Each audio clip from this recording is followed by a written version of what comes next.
Hi guys, आप लोग कैसे हैं? आई होप कि आप लोग अच्छे होंगे।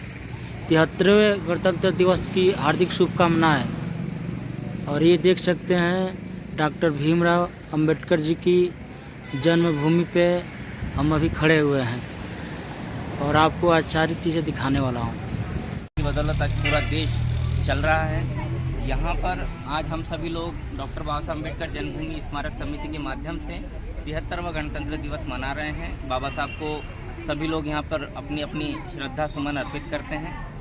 हम लोग यहाँ पर 19 जो ये स्मारक बना है, ये बना है 2008 में कंप्लीट हुआ है। ये स्टार्ट कब हुआ था ये स्मारक आपका? ये शुरुआत इसकी हुई थी स्मारक बनने की शुरुआत से पहले एक आंदोलन हुआ था जिसमें भंडारा जिले के भिक्षु हमारे आदरणीय भंते धर्मशील जी, जिन्होंने इस जन्मभूमि स्मारक की जो आज इतना बड़ा स्मारक देख रहे हैं, इस जन्मभूमि को हासिल करने के लिए अपना प्रयास किया था। यहाँ पर उन्हें पता चला था कि बाबा साहब का जो जन्म है यहाँ पर हुआ है, महू में हुआ है, तो उन्होंने आर्मी के अधिकारियों से मिलकर संस्थानों में जाकर वहाँ पर पता लगाया कि वो कौन सा स्थान था, वो कौन सी जगह थी जहाँ पर बाबा साहब अम्बेडकर जी का जन्म हुआ था। आर्मी ऑफिशियल्स के रिकॉर्ड में देखने के बाद पता चला कि काली पलटन का एरिया है, यहाँ पर काली पलटन इसको बोलते हैं इस जगह को, और जहाँ पर आज ये स्मारक खड़ा है। 1970 में जब वो यहाँ पर आए, उन्होंने इसकी खोज करी, जगह देखी, पता लगाया, उसके बाद अधिकारियों से चर्चा करी, मंत्रियों से मिले, नेताओं से मिले, मिनिस्टर से मिले, प्रधानमंत्री महोदय तक से मिले, राष्ट्रपति के माध्यम से ये जगह उपलब्ध कराई गई। 1991 में बाबा साहब की जन्म शताब्दी के वर्ष पर यहाँ की सरकार, उस समय की सरकार जो थी, उन्होंने इस जगह पर घोषणा करी कि हम यहाँ पर स्मारक बना कर देंगे। उसके बाद 17 वर्ष लगे इस स्मारक को बनने में। 17 वर्षों में ये स्मारक का निर्माण हुआ है। आज इस ऐतिहासिक जन्मस्थली पर यह भव्य स्मारक बना हुआ है, जहाँ पर देश विदेश के लाखों अनुयायी यहाँ पर अपने श्रद्धा सुमन अर्पित करने आते हैं ये जन्मभूमि स्मारक पर। अच्छा, ये महू का नाम डॉक्टर अंबेडकर कैसे पड़ा? इसका क्या, इसके पीछे क्या कहानी है? अम्बेडकर जो पड़ा है उसके लिए भी हमारे लोगों ने कई सालों तक संघर्ष किया है। हालांकि ये जो पूरी ज़मीन है, यहाँ पर जो स्मारक की ज़मीन है, ये मिलिट्री का एरिया है और कंट्रोल मिलिट्री का A1 लैंड है जिस पर ये स्मारक बना है। चूँकि आसान नहीं होता सेना से ज़मीनें हासिल करना, तो बहुत संघर्ष करने के बाद ये जो ज़मीन मिली है। और जो बाबा साहब अम्बेडकर जी के नाम पर जो हमारा आज रेलवे स्टेशन हुआ है, वो बाबा साहब की कीर्ति को देखकर ही हुआ है। बाबा साहब के इतने अथक योगदान के बाद जो यहाँ का जो रेलवे प्रशासन है, उन्होंने बाबा साहब अम्बेडकर जी के नाम पर यहाँ का जो रेलवे स्टेशन है उसका नाम इस एरिया का नाम अभी फिलहाल में वहाँ पर जो ये जो जन्मस्थली है, इसकी प्रतिकृति वहाँ पर पूरे रेलवे स्टेशन को इसका रूप दिया जा रहा है कि जन्मभूमि का रूप दिया जा रहा है बाबा साहब अम्बेडकर जी की जो रेलवे स्टेशन है उसको भी। तो ये डॉक्टर भीमराव अंबेडकर का ये है, तो ये सन 2003 में शायद हुआ था ना? नहीं, 2008 में इसका उद्घाटन हुआ था। अच्छा, उद्घाटन 2008 में हुआ। 2008 में उद्घाटन हुआ। हालांकि 17 साल लगे उद्घाटन होने में। उसके बाद ये आज हम लोग सभी लोगों के लिए ये स्मारक है। अंदर का क्या थोड़ा दिखा सकते हैं? चलिए चलते हैं अंदर फिर। तो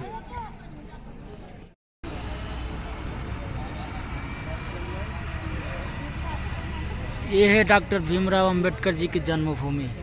अब मैं यहाँ से आपको सब कुछ अंदर ले चल के सारी चीज़ दिखाने वाला हूँ कि कहाँ पे क्या है, नहीं है, और उनके जीवन से जो भी जुड़ी हुई कहानियाँ हैं, कथा है, वो सब सुनाने वाला हूँ।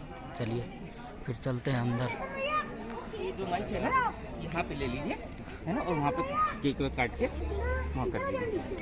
चलिए सर, फिर चल, हाँ शुरू है, चलिए चलते हैं, स्टार्टिंग करते हैं। नहीं, इसमें फिर माइक आवाज़ कैसे जाएगा? माइक वो आ जाएगा। आ जाएगा? हाँ। भारत रत्न डॉक्टर भीमराव अंबेडकर जी के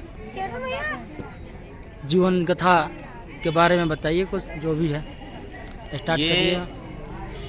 ये ऐतिहासिक स्थल है डॉक्टर बाबा साहब अम्बेडकर जी की जन्मभूमि इसी भूमि पर बाबा साहब अम्बेडकर जी का जन्म हुआ 1891 में। उनके फादर सूबेदार रामजी अम्बेडकर यहाँ पर ब्रिटिश आर्मी में सेवारत थे और उनकी सेवा के दौरान ही यहाँ पर बाबा साहब अम्बेडकर जी का जन्म हुआ। बाबा साहब अम्बेडकर जी का यहाँ का जीवन जो है महू का, वो केवल 2-2.5 साल तक की आयु का ही रहा है, क्योंकि 1891 में जब बाबा साहब अम्बेडकर जी ने यहाँ पे जन्म लिया, उसके 2-2.5 साल के पश्चात जो ब्रिटिश आर्मी थी उन्होंने उस रेजिमेंट को ख़त्म कर दिया और उसके बाद उनके पूरे परिवार को यहाँ से वापस अपने गांव आम्बावड़े वहाँ जाना पड़ा। वहाँ से अम्बावड़े जाने के बाद वहाँ पे उनका जो जीवन चक्र शुरू हुआ वो दापोली, सतारा ऐसा होते हुए मुंबई की और फिर पूरे देश भर में बाबा साहब अम्बेडकर की कीर्ति सभी लोगों को पता है। अपने जीवन काल में बाबा साहब अम्बेडकर जी ने बहुत बड़े स्मारक के मेन हॉल में है, ये बाबा साहब अम्बेडकर जी की जन्मभूमि पर बना ऐतिहासिक स्मारक है, जिसके मेन हॉल में हम लोग अभी यहाँ पर अंदर है। यहाँ पर बाबा साहब के जीवन को चित्रित करते हुए विभिन्न प्रकार के म्यूरल्स लगे हुए हैं। कई म्यूरल्स में बाबा साहब के जीवन का चित्रण किया हुआ है, उनके जीवन का उल्लेख करते हुए उनके शुरुआती जीवन से लेकर उनके मरणोपरांत क्या क्या चीज़ों की घटनाएं घटी हैं, और उन सब का यहाँ पर उल्लेख इन म्यूरल्स के माध्यम से किया गया है। जैसे अभी आप यहाँ पर देख पा रहे हैं, ये बाबा साहब अम्बेडकर जी ऐसा दर्शाया गया है इस म्यूरल के माध्यम से कि ये बाबा साहब अम्बेडकर जी का घर हुआ करता था। ये बाबा साहब अम्बेडकर जी के पिता सूबेदार रामजी अम्बेडकर, जो कि सूबेदार की ड्रेस में है, और माता भीमाई, इन दोनों के पुत्र थे। बाबा साहब अम्बेडकर 14वीं संतान थे। तो ऐसा दर्शाया कि बाबा साहब अम्बेडकर जी का जो पुराना घर था वो इस प्रकार का क्वार्टर हुआ करता था, और उसी क्वार्टर में बाबा साहब अम्बेडकर जी का जन्म हुआ। यहाँ पर इस झूले में बाबा साहब अम्बेडकर जी को दर्शाया गया है कि छोटा जो भीम है, बालक भीम को दर्शाया गया है, क्योंकि बाबा साहब का जो जन्म हुआ था वो यहाँ पर हुआ था, और उनके जन्म के केवल 2-2.5 साल तक वो ये लोग यहाँ पर रह पाए, है ना। तो इस प्रकार से म्यूरल्स जो है वो पूरे स्मारक के परिसर में, स्मारक के हॉल में, निचले हॉल में और ऊपरी हॉल में, दोनों हॉल में ये म्यूरल्स लगाए गए हैं। अभी ऊपर का म्यूरल्स का काम थोड़ा बाकी है। ऊपर हम लोगों का प्लान ये चल रहा है, मैं बोल रहा हूँ, मैं सबको डिस्क्राइब नहीं कर रहा। तो अभी ऊपर के हम लोगों का काम चल रहा है। ऊपर अभी हम लोग ये सोच रहे हैं कि ऊपर भी इस प्रकार के म्यूरल्स लगाए जाएं, लेकिन ऊपर के तल पर हम लोगों ने प्लान किया है कि बाबा साहब अम्बेडकर जी का जो जीवन का चित्रण है वो आज टेक्नोलॉजी का ज़माना है, तो उस टेक्नोलॉजी को ये करते हुए हम लोग उस टेक्नोलॉजी का किस प्रकार यूज़ कर सकते हैं। तो हमने सोचा है कि डिजिटल गैलरी हम लोग बनाने का प्रयास कर रहे हैं। तो डिजिटल गैलरी के माध्यम से बाबा साहब के जितने भाषण हैं, जितने कोटेशंस हैं, जितने ऑडियो विजुअल्स हैं, अगर है तो वो उस डिजिटल गैलरी में हम लोग उनको जगह दे पाएँ, ताकि यहाँ पर आने जाने वाले जितने दुनिया के जितने श्रद्धालु हैं, जितने अम्बेडकर अनुयायी हैं या बाबा साहब अम्बेडकर जी को मानते हैं, फॉलो करते हैं, वो सब लोग उस डिजिटल गैलरी का यूज़ कर सकें, उससे सीख ले सकें और विचारों को जान सकें बाबा साहब अम्बेडकर जी का। तो इस प्रकार से हम लोग प्रयास कर रहे हैं। ऊपर के परिसर में भी डिजिटल गैलरी का हम लोगों ने प्लान करा है। आने वाले समय में वो प्लान पूरा हो जाएगा और एक जन्मभूमि स्मारक की जो हमने सोचा है कि विश्व स्तर पर इस स्मारक की गरिमा को ले जाया जाए, तो हम लोग उस प्रयास में लगे हुए हैं। यहाँ पर हम लोग इनने दर्शाया है, जो स्मारक बना है यहाँ पर ये दर्शाया गया है कि बाबा साहब अम्बेडकर जी जो बैरिस्टर हुए थे, अपने जीवन में बैरिस्टर जब हुए थे वो, तो यहाँ पर वो चेयर पे बैठे हैं और साथ में है रमाबाई अम्बेडकर, उनकी जीवन संगिनी, जिन्होंने बाबा साहब को भीमराव अम्बेडकर को बाबा साहब बनाने में अपना अथक योगदान दिया, बहुत मेहनत करी। उन्हीं के बदौलत आज बाबा साहब अम्बेडकर जी जो है इस देश दुनिया में छाए दुनिया में प्रसिद्ध हो। और मातोश्री रमाई अम्बेडकर, इनके हाथ में जब बाबा साहब अम्बेडकर जो बैरिस्टर की डिग्री लाए थे, तो ऐसा दर्शाया गया है कि उनके हाथ में बाबा साहब अम्बेडकर जी की डिग्रियाँ हैं। पीछे ही बाबा साहब के जो फादर हैं सूबेदार राम जी, और उस तरफ माता भीमाई की तस्वीर भी लगी है। आइए, इसी प्रकार से म्यूरल्स पूरे स्मारक परिसर में लगे हुए हैं।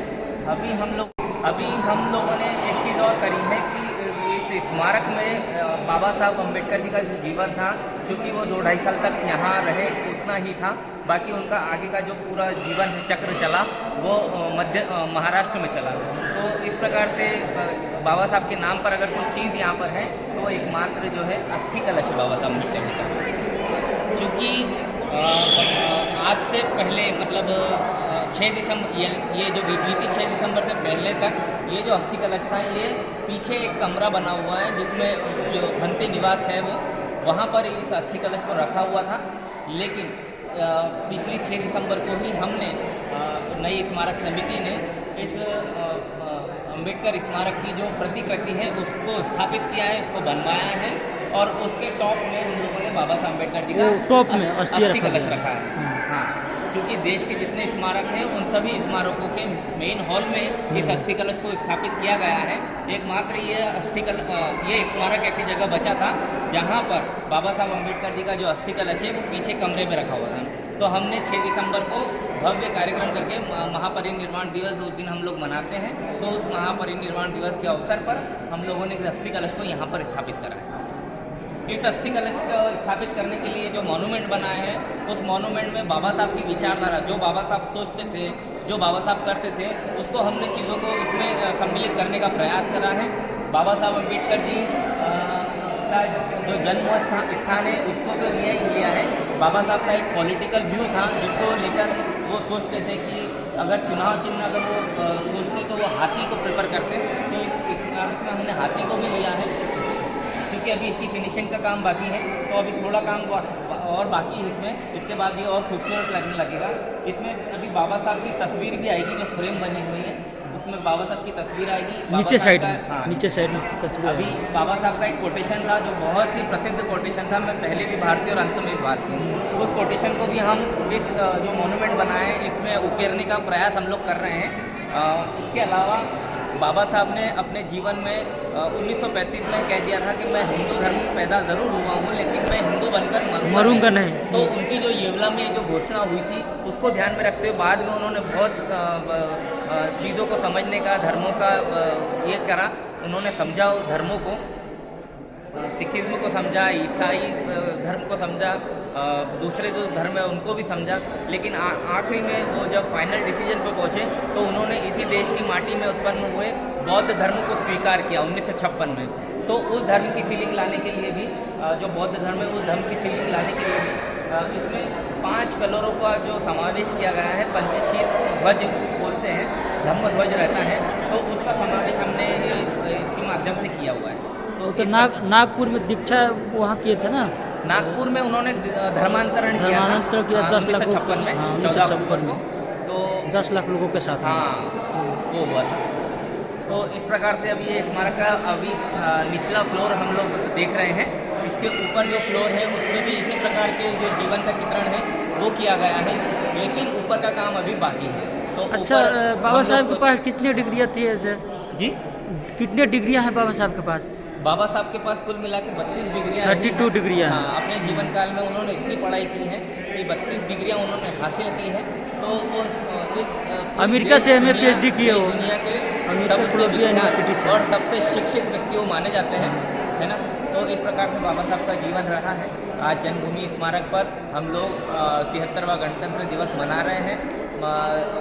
हज़ारों की संख्या में यहाँ पे लोग जुटे हुए हैं, बाबा साहब को दर्शन करने आए हैं, बाबा साहब को नमन और वंदन करने आए हैं।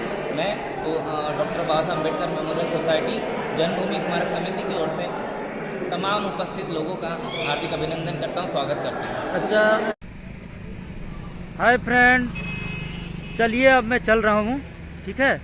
अब मैं मिलते हैं फिर नेक्स्ट ब्लॉग में। थैंक यू सो मच, बहुत बहुत धन्यवाद। भारत माता की जय, डॉक्टर भीमराव अंबेडकर की जय। Thank you.